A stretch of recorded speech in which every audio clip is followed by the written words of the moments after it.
Here we are, it's another day, and we're back again for our next episode of Let's Talk About Sex.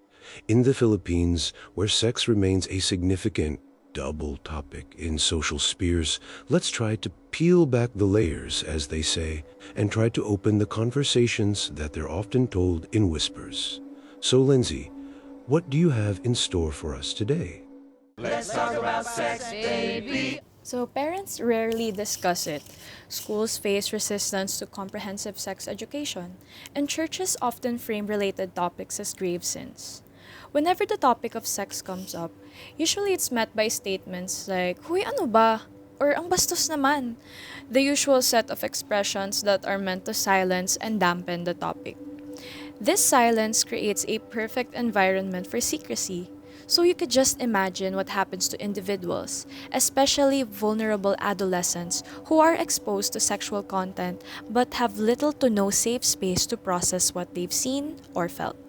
So instead of asking questions or seeking guidance, many are left to navigate these experiences alone, quietly carrying confusion or shame behind closed doors. From a cultural lens, our society in the Philippines is deeply embedded in conservativeness, Catholic values, and traditional norms that contribute to sex in itself as a taboo topic. Research shows that the conservative dynamic of Filipino households actually affects the information process of sex, with the 2022 study by Ventanilla and Villaruel examining how communication, or dare we say the lack of it, within Filipino families influences risky sexual outcomes. The study found that many came from homes characterized by low conversation orientation, meaning families rarely engaged in open, frequent discussions about sensitive topics like sex, relationships, values, or reproductive health. This closed communication pattern left young people to gather information from outside sources, these being often their peers, the internet, or even turning to pornography without parental guidance or correction. So, which means that for many young people, the internet becomes the primary teacher about sexuality? Exactly. And while the internet can provide information, it can also expose young people to unrealistic or harmful portrayals of intimacy and relationships before they even fully understand them. So, for a conservative country like the Philippines, it's surprising to many how widespread porn consumption actually is. According to Pornhub's 2025 year in review, the Philippines ranked third worldwide in total site traffic, behind only the United States and Mexico. The average visit of users in the Philippines was 10 minutes and 53 seconds, which is nearly 2 minutes longer than the previous year. The audience in the Philippines is mostly young, almost half of all traffic, with this being 49%, coming from the age group of 18 to 24. Meanwhile, the age group of 25 to 34 added another 29% of visitors. So don't you think it's ironic? Maraming kabataang Pilipino ang lumaking sinasabihang bawal pag-usapan ng sex. Pero ngayon, napakadaling makakita ng sexual content online. With that, now, contemporarily, exposure to porn no longer requires actively or physically looking for it. Sometimes it appears accidentally through social media, advertisements, group chats, or even memes. And because many people first encounter these things alone and unsupervised, the behavior can quickly become associated with secrecy. Phone use has become the gateway for early and repeated exposure. So, according to the Disrupting Harm study in the Philippines, nearly half, or 48% of children encountered sexual content online by accident in the past year alone, most commonly through social media posts. Many young people first stumble upon pornography unintentionally during early adolescence, often between the ages of 11 and 13. Because this first exposure usually happens alone on their personal smartphones, which means that they have no uh, parent or adult supervision nearby, the entire experience quickly becomes wrapped in secrecy. And remember, the adolescent brain is highly plastic, especially in the reward and emotion regulation areas. Early, Unsupervised exposure to explicit content can powerfully shape what researchers call sexual scripts, or our internal templates for what sex, consent, and relationships are supposed to look like. When this happens in secret, without guidance or context, it becomes harder for young people to develop healthy and realistic expectations about sexuality. And because smartphones are highly personal and often unsupervised, many young people experience this exposure alone. What starts as accidental exposure can easily turn into repeated, intentional viewing because there's no external accountability or adult guidance. Why no one talks about sexuality is also tied to emotions such as shame. Many individuals describe a repeating pattern.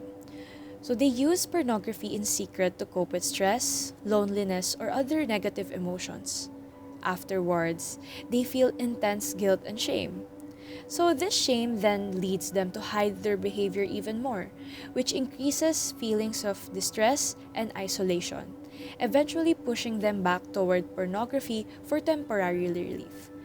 This self-reinforcing loop is often called the cycle of shame. So secrecy plays a central role here. When watching happens without supervision, so especially in adolescent populations, it becomes a hidden habit. The lack of open conversation means there's no external guidance or accountability. So over time, this secrecy breeds deeper shame because the individual feels they must hide this something bad.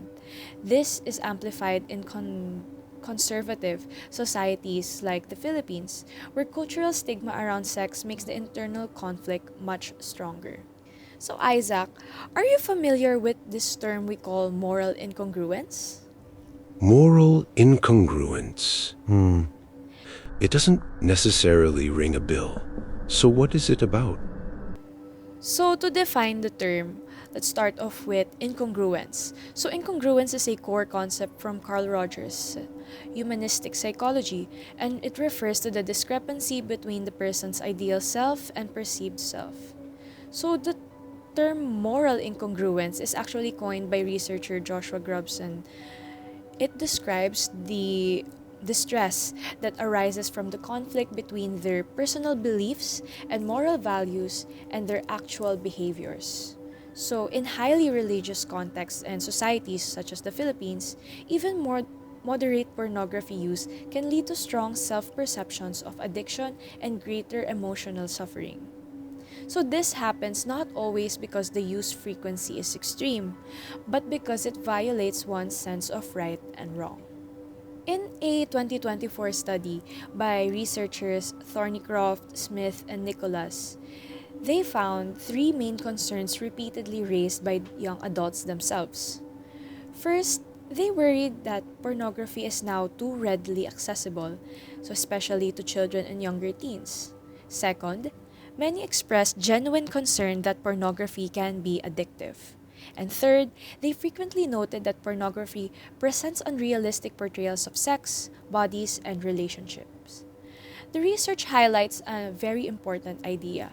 Many public discussions about pornography are dominated by adult anxieties or sex panics rather than the actual voices of young people. So this creates a gap. Young adults have legitimate nuanced concerns, yet the don't talk about it culture prevents them from processing these concerns in a healthy manner. Without open dialogue, these worries can turn inward as guilt and shame or get dismissed entirely in online echo chambers. So in the silence of this don't talk about it or bawal pag-usapan culture, many young Filipinos turn to the internet not just for pornography itself, but for a place to talk about it. One of the most influential frameworks for understanding this is the AAA engine produced by researcher Al Cooper. So this AAA stands for accessibility, affordability, and anonymity. Because of anonymity, young people who feel intense shame and guilt at home can finally speak openly about their struggles without fear of shame or being condemned, leading to the popularity of online spaces such as forums. These can be found in apps such as Reddit or Facebook.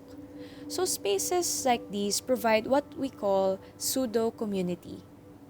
For someone trapped in secrecy due to cultural stigma and moral incongruence, these anonymous spaces can feel like the only safe space to admit struggles. You'll find threads in websites such as Reddit where people describe the exact shame guilt cycle we've discussed. So they watch in private, feel terrible afterwards, and hide it from everyone, and therefore repeating this pattern. However, it's important to acknowledge that these communities have a dual edge. On one hand, recovery oriented spaces offer a sense of solidarity. Many report that these spaces help them feel less alone and motivated them to seek real change. On the other hand, some forums can function as echo chambers that normalize heavy use or discourage professional help. In the Philippine context, the dual nature is especially significant because open discussions of sex and porn is so restricted in families, schools, and churches. Anonymous international forums often become the primary and hidden outlet for processing these experiences. Young people may encounter both helpful recovery narratives and content that reinforces secrecy or escalation, all while still carrying the heavy weight of conservative values and negative feelings of shame, guilt, and doubt. And before we end today's episode, we want to remind everyone listening that struggling with topics related to sexuality does not make someone less of a person. Silence and shame often make these experiences feel isolating, but many individuals are also navigating similar experiences and conflicts. If today's discussion resonated with you, maybe consider reaching out to trusted support systems such as guidance counselors, mental health professionals, trusted mentors, or safe communities that encourage non-judgmental conversations about well-being and sexuality. So for our next episode, look forward to knowing about the whys behind the use of pornography, from emotional triggers like stress, loneliness, boredom, and escapism, to deeper psychological and social factors that may influence compulsive behavior. Tandaan, understanding the issue is always the first step before meaningful change can happen.